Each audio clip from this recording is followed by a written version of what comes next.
धाराशिव जिल्हाधिकारी कार्यालयासमोर उपोषण करण्यात आले। वांगचूक यांचं आंदोलन दडपल्याचे पडसाद आता कार्यालयासमोर महिलांच्या वतीनं आमरण उपोषण करण्यात आले। उपोषण स्थळावरून आढावा घेतला लोकशाही मराठीचे प्रतिनिधी काकासाहेब कांबळे यांनी।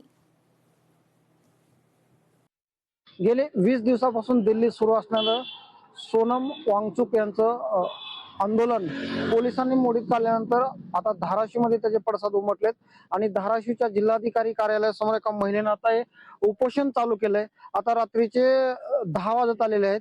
या महिलेनं आता उपोषण चालू केलंय।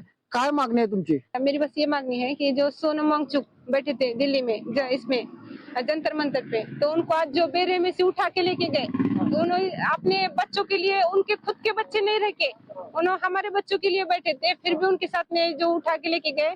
अब सरकार का उसमें क्या सही है क्या गलत है वो तो नहीं मालूम, पर मेरे को भी उनको उठा के लेके गए बोल के मैं बैठी। यही जो सोनम वांगचुक जी की जो थी मांगनी कि इसको धर्मेंद्र इसको ये करो, हाँ उसको राजीनामा देने के लिए करो, तो वही मेरी भी है बस।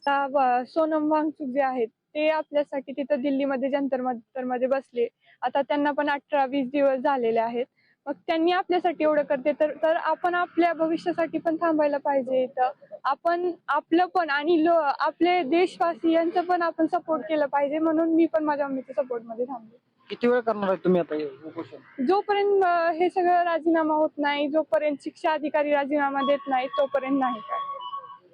जोपर्यंत केंद्रीय शिक्षण मंत्री धर्मेंद्र प्रधान हे राजीनामा देत नाहीत तोपर्यंत आम्ही देखील धाराशिवमध्ये उपोषण करणार असल्याची भूमिका आता या कुटुंबानं घेतली। कॅमेरामन अविनाश नवगिरेसह मी काकासाहेब कांबळे, लोकशाही मराठी, धाराशिव। लोकशाही मराठी ऐका, पहा, जागरूक रहा।